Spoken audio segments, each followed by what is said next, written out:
কারণ আজকে ডিক্টেটরদের মূল্য যে পর্যায়ে আমরা দিচ্ছি, আমরা কিন্তু শিক্ষাটাকে সে পর্যায়ে দিচ্ছি না। আমরা দেশের শিক্ষিত যুব সমাজ আমরা কি পারি না আমাদের সুখদের কথাগুলো মাননীয় প্রধানমন্ত্রীর কাছে জানাতে? আমাদের লজ্জা হয় এই গণতান্ত্রিক দেশে আমাদেরকে রাস্তায় নামতে হয়েছে। ভাতা চাইনি, আমরা চেয়েছি একটা গণতান্ত্রিক রাষ্ট্রে, একটা স্বাধীন রাষ্ট্রে আমরা একটু সুযোগ চাওয়ার অধিকার রাখি কিনা আপনাদের কাছে আমার প্রশ্ন। আমরা এই সুযোগটুকু চেয়েছি, কিন্তু এই সুযোগটুকু রাষ্ট্র না দিয়ে বারবার এই সাধারণ শিক্ষার্থীদের নামে মিথ্যা মামলা দিয়েছে। আমি মাননীয় প্রধানমন্ত্রীর উদ্দেশ্যে বলতে চাই, আপনি নতুন শিক্ষা বান্ধব এবং শিক্ষার্থী বান্ধব প্রধানমন্ত্রী, আপনি আমাদের কথাগুলো বিবেচনা করবেন, লক্ষ লক্ষ শিক্ষার্থীদের কথাগুলো বিবেচনা করবেন, তাদের মেধাকে মূল্যায়ন করবেন, আগামী প্রজন্মের জন্য কথাগুলো বিবেচনা করে, দেশের কথা বিবেচনা করে আপনি অনতি বিলম্বে দাবিটি বাস্তবায়ন করে দেবেন এবং এই সাধারণ শিক্ষার্থীদের পড়ার্থীদের ফিরে যাওয়ার জন্য উৎসাহিত করবেন।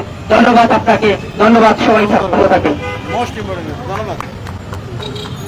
প্রিয় সংগ্রামের ভাই বোনেরা, চাকরিতে আবেদনের বয়সীমা স্থায়ীভাবে বৃদ্ধি অর্থাৎ 35-এ এবং আমাদের শিক্ষার্থীদের নামে মিথ্যা মামলাপত্রের প্রেক্ষিতে আজকে ঢাকা বিশ্ববিদ্যালয়ের রাজ্য ভাস্কর্যের পাদদেশে একটি বিক্ষোভ মিছিল এবং বিক্ষোভ মিছিল শেষে আমরা একটা অবস্থান কর্মসূচির আয়োজন করেছি এবং আপনারা জানবেন আগামী শনিবার সকাল 10টায় এই সন্ত্রাসবিরোধী রাজ্য ভাস্কর্যের পাদদেশে একটি বিশাল শিক্ষার্থী সমাবেশের আয়োজন করতে যাচ্ছে। আমরা সরকারকে রাষ্ট্রকে বারবার বলে যাচ্ছি, এর ভিতরে যদি আমাদের দাবি এবং আমাদের শিক্ষার্থীদের মিথ্যা মামলাপত্র করতে না দেওয়া হয়, আমরা আগামী শনিবার 8 তারিখ আমরা একটা বিশাল শিক্ষার্থী সমাবেশের মাধ্যমে আমরা এই দাবির যুক্তিগত বাস্তবতা তুলে ধরে রাষ্ট্রের কাছ থেকে আমরা প্রয়োজনে আমাদের দাবি এবং প্রত্যাহার ছিনিয়ে নিতে বাধ্য হব। আপনারা জানেন, চাকরিতে আবেদনের বয়সীমা স্থায়ীভাবে বৃদ্ধি করার লক্ষ্যে দীর্ঘ প্রায় 8 থেকে 10টি বছর ধরে আমরা রাজপথে লড়াই সংগ্রাম চালিয়ে যাচ্ছি। আপনারা জানেন 1991 সালে যখন বাংলাদেশের মানুষের গড়ে 57 বছর, তখন চাকরিতে প্রবেশের বয়সীমাটি 27 থেকে 30 বছর করা হয়। আপনারা জানেন গড়ে বৃদ্ধির সাথে মানুষের এই চাকরিতে প্রবেশের বয়সীমা বা অবসরের বয়সীমা বৃদ্ধির একটা সামঞ্জস্যতা রয়েছে। আপনারা জানেন 1991 সালের পরে দীর্ঘ প্রায় 33টি বছর অতিবাহিত হয়েছে।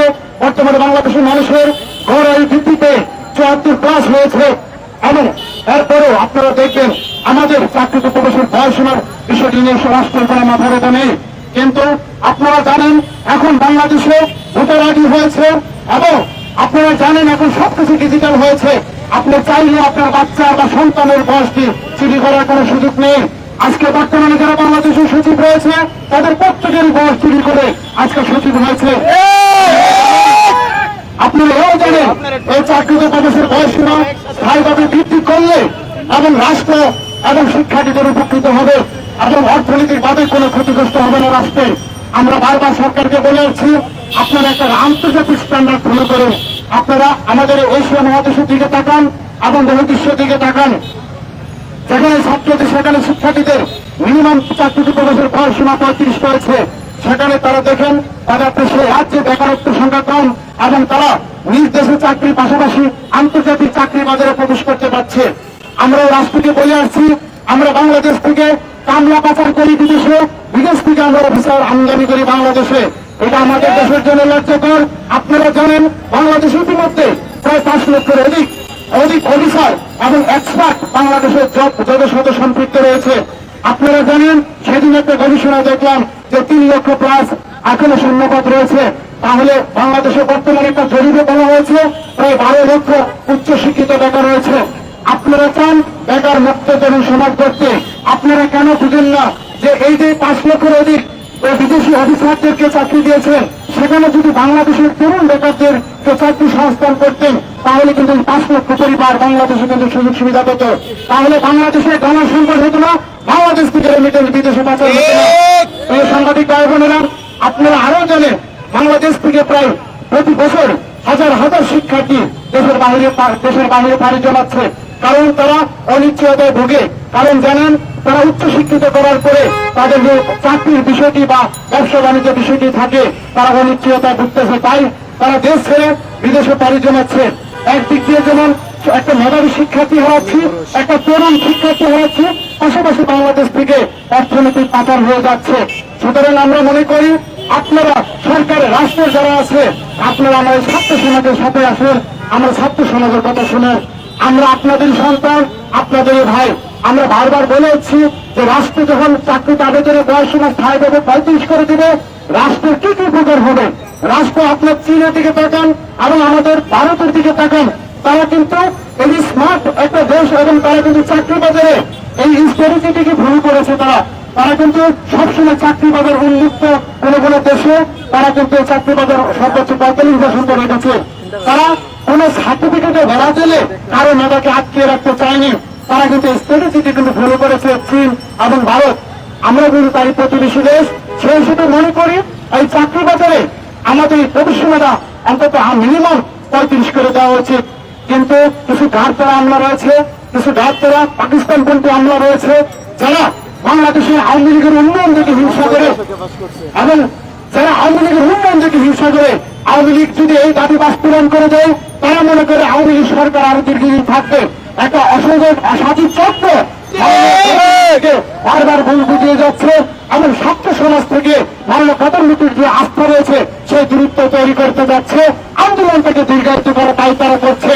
যেখানে বাংলাদেশের প্রায় 38টি সংসদ সদস্য এবং যেখানে পেশাজীবী সংগঠন, ছাত্র সংগঠন এবং বিরোধী দলীয় নেতা সকলে যখন চাকরিতে প্রবেশের বয়সীমা স্থায়ীভাবে 35 চেয়েছে, তাহলে এই দাবি রোকবার ক্ষমতা কার রয়েছে? এই অদৃশ্য শক্তিকে আমরা চিহ্নিত করতে পেরেছি।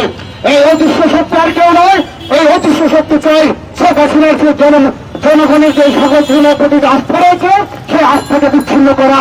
আপনারা জানেন এই সরকার উন্নয়নের যে অভূতপূর্ব সাফল্য সারা বিশ্বে দেখিয়েছে। যদি ছাত্র সমাজের চাকরিতে প্রবেশের বয়সীমাটি স্থায়ীভাবে 35 করে দেয়, তাহলে এই সরকার আজীবন ক্ষমতা থাকলেও কারো মুখ ফুসকে কিছু বলার কোন সুযোগ থাকবে না। দেখেছেন আমরা ছাত্র সমাজ বারবার এই রাজপথে যখনই এই দাবিটি নিয়ে মাননীয় প্রধানমন্ত্রী দৃষ্টি আকর্ষণ করতে চেয়েছিলেন, তখনই আমাদের একটা অদৃশ্য শক্তি এসে মতো বাধা দিয়েছে এবং আমাদেরকে রুখে দেওয়ার চেষ্টা করেছে এবং আমাদের সত্য এবং সঠিক তথ্যকে মাননীয় প্রধানমন্ত্রী তুলে ধরার কোন সুযোগ তারা করে দেওয়া হয়নি। আমরা এই দেশের নাগরিক, আমরা এই দেশের শিক্ষিত যুব সমাজ, আমরা কি পারি না আমাদের সুখ দুঃখের কথাগুলো মাননীয় প্রধানমন্ত্রীর কাছে জানাতে? অপরাধ প্রায় 10 লক্ষ রোহিঙ্গা যদি বাংলাদেশে এসে তার কর্মসংস্থান সহ তারা নিজেকে এখানে তৈরি করে নিতে পারে, আমরা এই দেশেরই নাগরিক, তাহলে কেন আমরা পারবো না আমাদের যৌক্তিক দাবি মাননীয় প্রধানমন্ত্রীর কাছে বলে দাবিটি সুরাহা করতে? আমরা আগামী শনিবার আমরা যে সমাবেশটি দিয়েছি, আমরা শিক্ষার্থীদেরকে উৎসাহিত আহ্বান করব, আপনারা শুধু 10,000 শিক্ষার্থী মাঝে আসেন। আমি নিজে আপনাকে ওয়াদা করে দিলাম, আমি 35 যেখানে আছে সেখান থেকে আমাদের কোন দাবি আছে?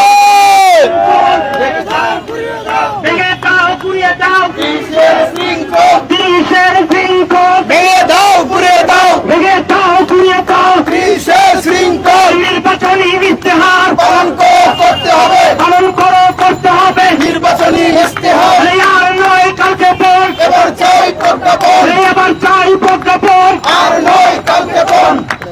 ধন্যবাদ প্রিয় সহযোগিতা ভাই বোনেরা। আমরা আজকের এই পূর্ব ঘোষিত বিক্ষোভ মিছিলটি এখন থেকে আমরা নীলক্ষেত মুখ করে আমরা আবার সেই নীলক্ষেত মুখ দিয়ে শহীদ মিনারতে ঘুরে আমরা রাজু ভাস্করের দিকে আসবো। আমরা আমাদের ইনস্ট্রাকশনগুলো আমাদের সহযোগিতাদের দিয়ে দিব, আপনারা আমাদেরকে ফলো করবেন। আমাদের মাঝে এ পর্যায়ে আমাদের ঢাকা বিশ্ববিদ্যালয়ের সদস্য সচিব এবং সমন্বয়ক আমাদের এর খোকন উপস্থিত হয়েছে। এ পর্যায়ে আপনারা জানেন আমরা এই চাকরিতে আবেদনের বয়সীমাটি স্থায়ীভাবে বৃদ্ধি করার লক্ষ্যে আমরা রাজপথে আজকে থেকে আমাদের যে অবস্থান কর্মসূচি এবং আগামী শনিবার আমরা যে বিশাল কর্মসূচি রেখেছেন, সেই কর্মসূচিতে সারা বাংলা শিক্ষার্থীদেরকে আহ্বান করবো আপনারা এই কতদিন আমাদের সাথে থাকেন। মাননীয় প্রধানমন্ত্রী ইতিমধ্যে আমাদের দাবিটি তার নিজস্ব সংস্থার মাধ্যমে বাস্তবায়ন করার একটা কাজ চলমান রয়েছে। আমরা শিক্ষিত সমাজ, আমরা হারবো না, আমরা হারতে জানি না। এরপর যে আমাদের মাঝে বক্তব্য রাখবেন ঢাকা বিশ্ববিদ্যালয়ের সেই সদস্যদের সংক্ষিপ্ত বক্তব্যের পরে আমরা আজকের এই মিছিলকে আমরা শুরু করবো। সকলকে বলবো ডানে বামে এলোমেলো ভাবে ঘোরাফেরা না করে সকলকে বলবো আমাদের আজকে বিক্ষোভ মিছিলে অংশগ্রহণ করার জন্য। ধন্যবাদ।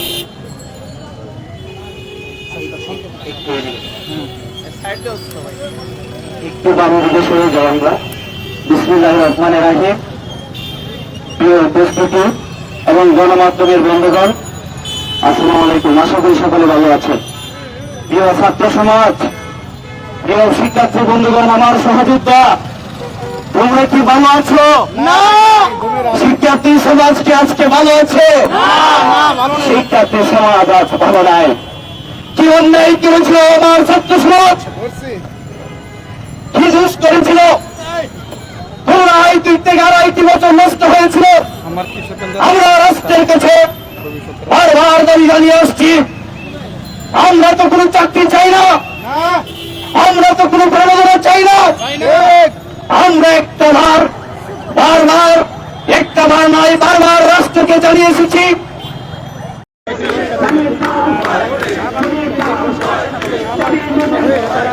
দর্শক, সমকাল লাইভে আপনাদের স্বাগত। এই মুহূর্তে আপনাদের দেখানোর চেষ্টা করছি যে চাকরিতে আবেদনের বয়সসীমা স্থায়ীভাবে 35 করার দাবিতে যে 35 প্রত্যাশী শিক্ষার্থী সমন্বয় পরিষদ রয়েছেন তাদের যে বিক্ষোভ মিছিল, সেই বিক্ষোভ মিছিল থেকে আপনাদের সঙ্গে সরাসরি যুক্ত হয়েছে। আপনারা দেখছেন এই মুহূর্তে বিক্ষোভ মিছিলটি কিন্তু ঢাকা বিশ্ববিদ্যালয়ের রাজু ভাস্কর্যের সামনে থেকে শুরু হয়ে শাহবাগের দিকে যাচ্ছে। সেই দৃশ্য আপনাদের সরাসরি দেখানোর চেষ্টা করছি। আপনারা দেখছেন যে 35 প্রত্যাশী শিক্ষার্থী সমন্বয় পরিষদের যে শিক্ষার্থীরা রয়েছেন তারা কিন্তু বিভিন্ন ধরনের 35 চাই, বয়সসীমা বৃদ্ধি চাই, এই ধরনের প্লেকার্ড এবং জাতীয় পতাকা নিয়ে কিন্তু এই মুহূর্তে তারা বিক্ষোভ মিছিলটি শুরু করেছেন। সেই দৃশ্য আপনারা দেখছেন।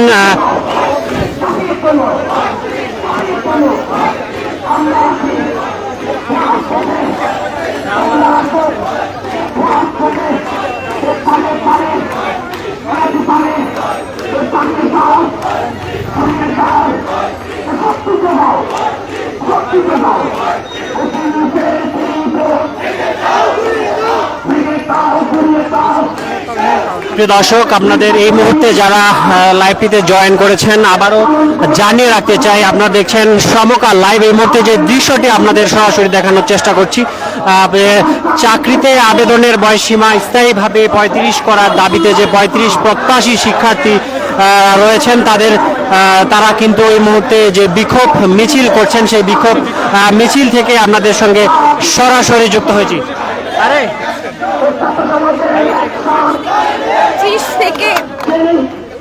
30 থেকে বাড়িয়ে 35-এ নিয়ে যাওয়ার জন্য আমাদের এই আন্দোলন। আমাদের 162টা দেশে আমাদের এই 30-এর শৃঙ্খল নাই, যেখানে সার্কভুক্ত এতগুলো দেশে 30-এর কোনো শৃঙ্খল নাই, সেখানে আমরা আমাদের অর্থনীতিতে 35তম দেশে পরিণত হওয়ার পরেও আমরা কেন আমাদের এই 30-এর শৃঙ্খল ভাঙতে পারিনি?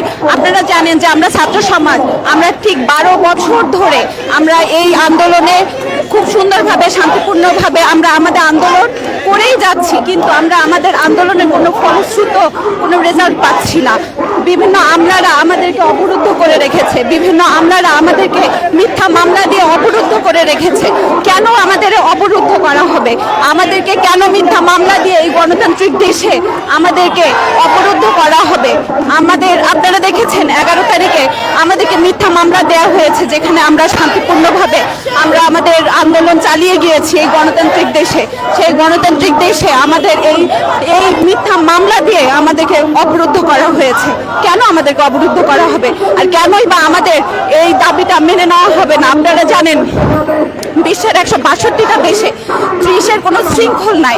যেখানে 30-এর কোনো শৃঙ্খল নাই, সেখানে কেন আমরা এই 30-এর শৃঙ্খলে আটকায় থাকবো? আমরা কেন আমাদের অর্থনীতিতে আমরা এত ভালো করার পর আমরা মেট্রো রেল করেছি, আমরা আমাদের অর্থনীতিতে আমরা কর্মফুলি টানেল করেছি, কিন্তু সেই জায়গা থেকে আমরা উন্নতি হওয়ার পরেও আমাদের বয়সের শৃঙ্খল থেকে এখন পর্যন্ত যেতে পারিনি। আমাদের লজ্জা হয় এই গণতান্ত্রিক দেশে আমাদেরকে রাস্তায় নামতে হচ্ছে, এই রাস্তায় নেমে আমাদেরকে আন্দোলন করতে হচ্ছে। এই লজ্জা কাদের? এই লজ্জা কি শুধু ছাত্র সমাজের? আপনারা দেখেছেন যে আমাদের বাবারা যারা আমাদেরকে কষ্ট করে ঘাম ঝরিয়ে আমাদেরকে পড়াশোনা করিয়েছে। আমার বাবা একজন কৃষক, সে আমাকে পড়াশোনা করিয়েছে, কিন্তু সেই জায়গা থেকে আমি এখন পর্যন্ত আমার মনে হয়েছে যে আমার পড়াশোনা করাটা অযৌক্তিক একটা ডিসিশন ছিল। আর যদি আমি পড়াশোনা না করতাম তাহলে হয়তোবা আমি নাঙ্গল জোয়াল নিয়ে আমি মাঠে নামতে পারতাম, কিন্তু আজকে আমি আমার ফ্যামিলিকে একটু হলেও সাপোর্ট করতে পারতাম। কিন্তু আমাদের এই জায়গা থেকে আমরা এখন পর্যন্ত না আমরা পড়াশোনা করে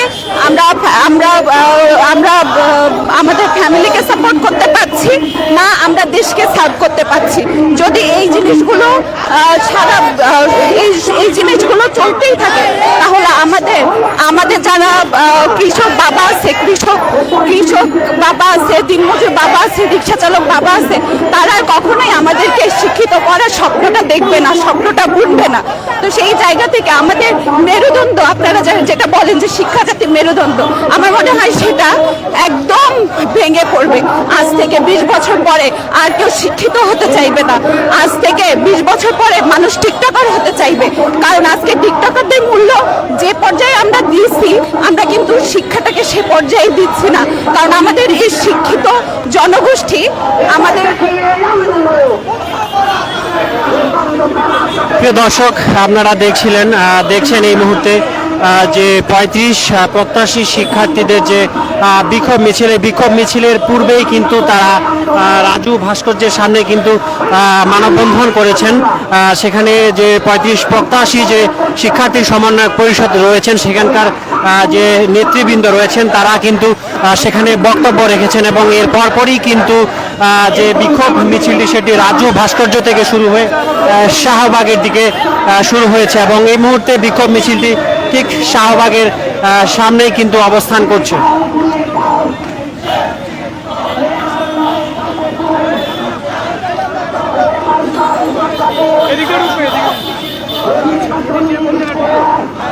প্রিয় দর্শক, আপনারা দেখছেন যে 35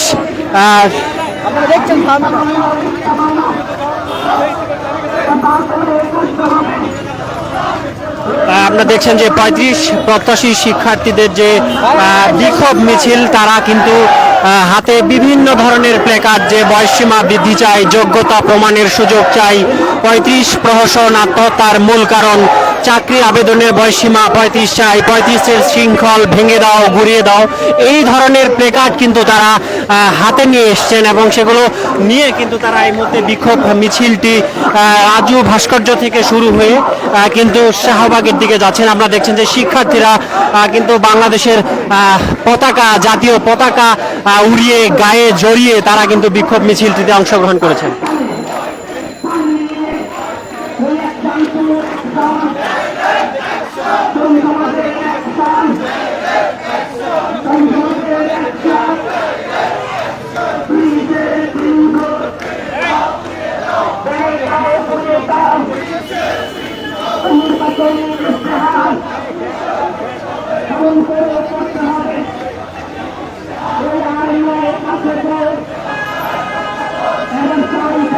দর্শক, আপনারা দেখছেন যে 35 প্রত্যাশী শিক্ষার্থী সমন্বয় পরিষদের যে চাকরিতে আবেদনের বয়সীমা স্থায়ীভাবে 35 করার দাবিতে যে বিক্ষোভ মিছিল, সেই বিক্ষোভ মিছিলটি কিন্তু এই মুহূর্তে শাহবাগ মোড়ের দিকে এগিয়ে যাচ্ছে, সেই দৃশ্য আপনারা দেখছেন। এবং সেই সাথে যদি একটু দেখানোর চেষ্টা করি যে শাহবাগে কিন্তু যে ইতিমধ্যেই কিন্তু পুলিশের আইন শৃঙ্খলা রক্ষাকারী বাহিনীর সতর্ক অবস্থান, কিন্তু তারাও কিন্তু তাদের যে বিক্ষোভ মিছিলটি আছেন সেটি যেন এগোতে না পারে সেদিকে তারা কিন্তু নজর রাখছে। তারা কিন্তু বিক্ষোভ যে মিছিলটি রয়েছেন সেদিকে এগিয়ে আসছে।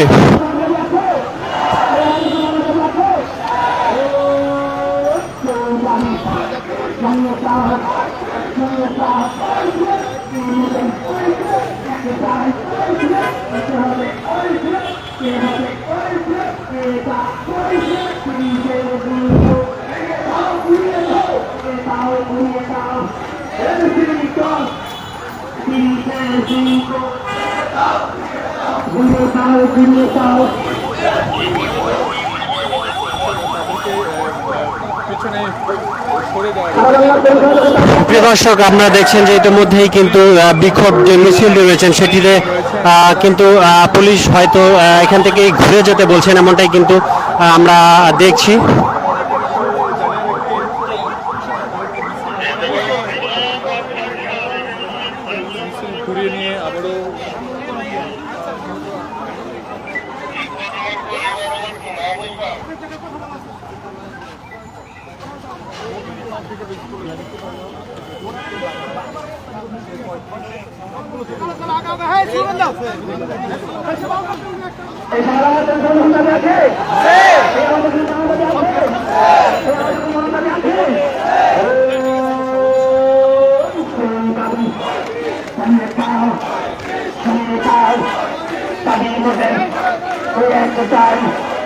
মানতে হবে, দিতে হবে। প্রিয় দর্শক, আপনারা দেখছেন যে মিছিলটি কিন্তু শাহবাগ মোড়ের দিকে যাচ্ছিল। ঠিক সেই মুহূর্তে কিন্তু যে আইন শৃঙ্খলা রক্ষাকারী বাহিনীর নির্দেশনা পালন করে সেটি আবার শাহবাগ মোড় না গিয়ে কিন্তু ঘুরে আসে এবং এই মুহূর্তে এটি আবারও কিন্তু রাজু ভাস্কর্যের দিকে যাচ্ছে। সেই দৃশ্য আপনাদের দেখানোর চেষ্টা করছি।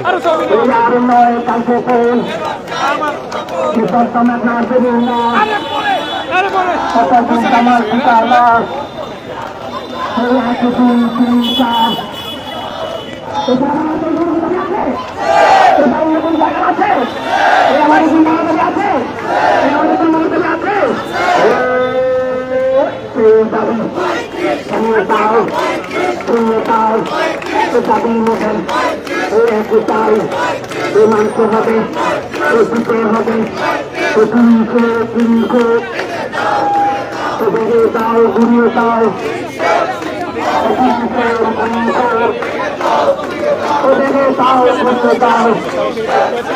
প্রিয় দর্শক, আমরা দেখছেন এই মুহূর্তে যারা লাইভটিতে জয়েন করেছেন তাদের উদ্দেশ্যে জানিয়ে রাখতে চাই, এই মুহূর্তে আপনারা দেখছেন সমকাল লাইভ। যে দৃশ্যটি আপনাদের সরাসরি দেখানোর চেষ্টা করছি, চাকরিতে আবেদনের বয়সীমা স্থায়ীভাবে 32 করার দাবিতে এই মুহূর্তে যে 35 প্রত্যাশী শিক্ষার্থী সমন্বয়ক পরিষদ রয়েছেন তাদের যে মানববন্ধন ছিল এবং সেই মানববন্ধনের পরই কিন্তু তারা এই মুহূর্তে যে বিক্ষোভ মিছিল সেটি কিন্তু করছেন। বিক্ষোভ মিছিলটি কিন্তু ঢাকা বিশ্ববিদ্যালয়ের রাজু ভাস্কর্য থেকে শুরু হয়ে শাহবাগ মোড়ের দিকে যাচ্ছিল এবং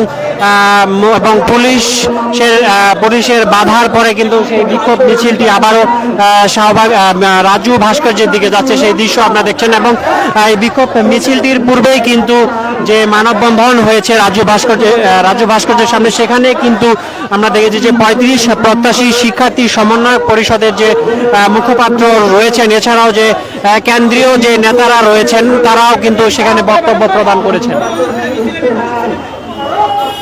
পালন করে করতে হবে।